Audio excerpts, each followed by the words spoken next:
With the release of season 4, we now have 4 seasons inside of the Harley Quinn TV show. So today, I thought it was time for me to stop and rank all 4 seasons of Harley Quinn. Please note that everything that I will say in this video is just my very own opinion. My list is certainly not the right list. It is just my list, and you're free to comment down below your very own ranking of all 4 seasons of Harley Quinn. Please don't forget to check out that Twitter. That link is in the description, and also that DC playlist. That link is also in the description as well. Spoilers for season 4. With all of that being said, like, comment, and subscribe. Let's just get right into our ranking. Kicking off our list at number 4 is season 4, the newest addition to the show. Season 4 works to give us more conflict of the great Harl-Ivy relationship.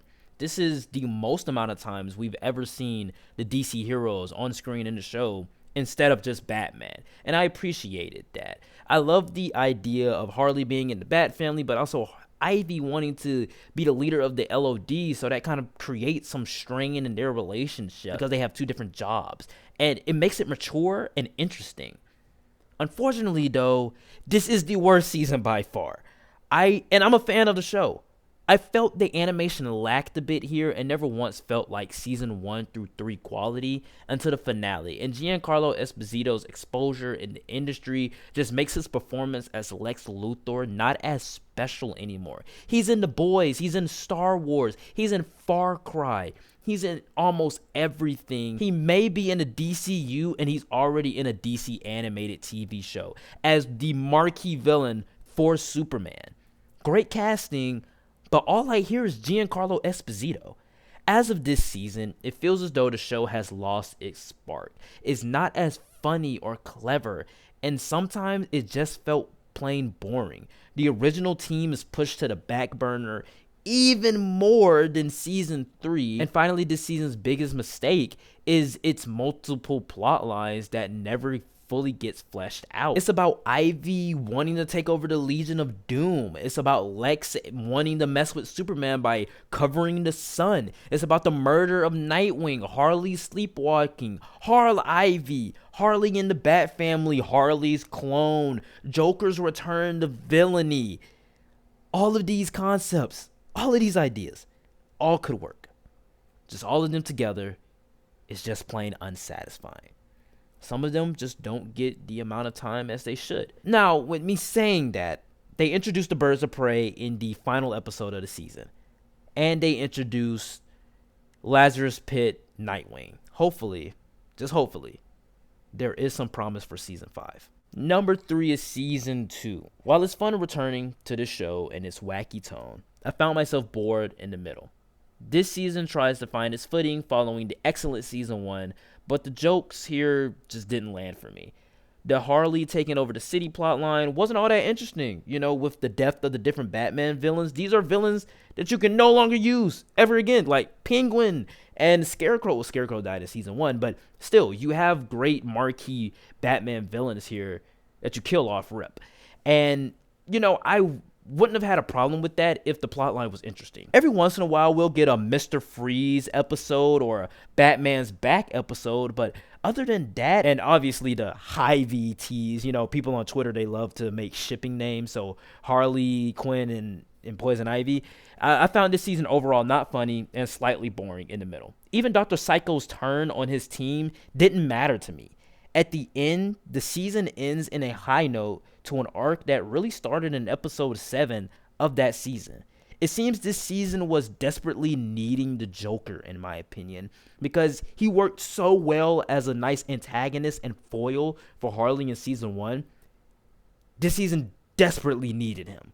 My runner-up at number 2 is Harley Quinn Season 3, a very romantic season following the different relationships ranging from Harley and Ivy to Bruce Wayne and Selina Kyle. It also introduces the DC heroes of the Bat family. I love Nightwing, Batgirl, Robin. This is Damian Robin, so not any other great Robin like Tim Drake or Jason Todd. It's just the worst Robin ever. But Nightwing's here, so I think that's pretty cool.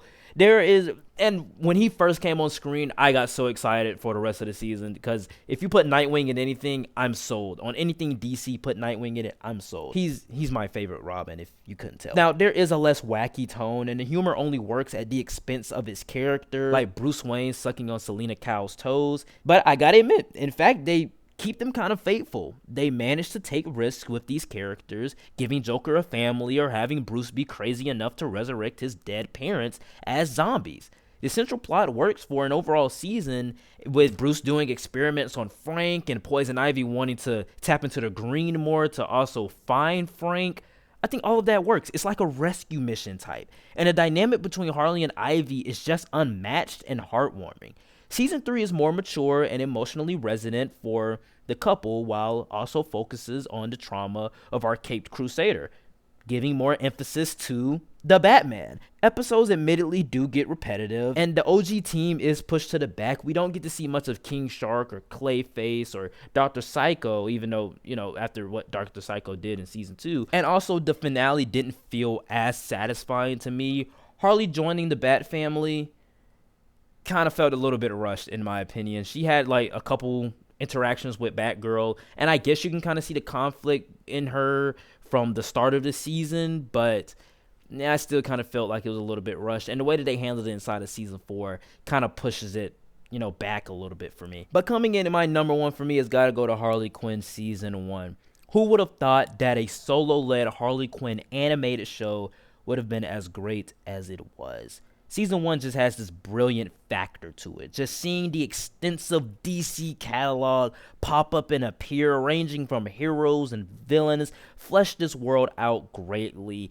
It just feels like a lived-in world. Batman can interact with Harley Quinn this moment, and then the next moment he's sucking on Selena Kyle's toes. Dr. Psycho could be fighting Wonder Woman on the street, and then the next time we see her, she could be fighting parademons with Superman. Its raunchiness contributes to its humors in clever ways, but the magic here is not the humor, but the character-focused writing. This season is all about Harley leaving the Joker, and does it in such a way that's frantic and fun at the same time. This season also showcases just how much of an asshole the Joker can be, and to be honest, he is what season 2 and season 3 and definitely season 4 was missing. Harley and Ivy's friendship works because at first it's really just Poison Ivy wanting Harley to see her worth and leave an abusive relationship.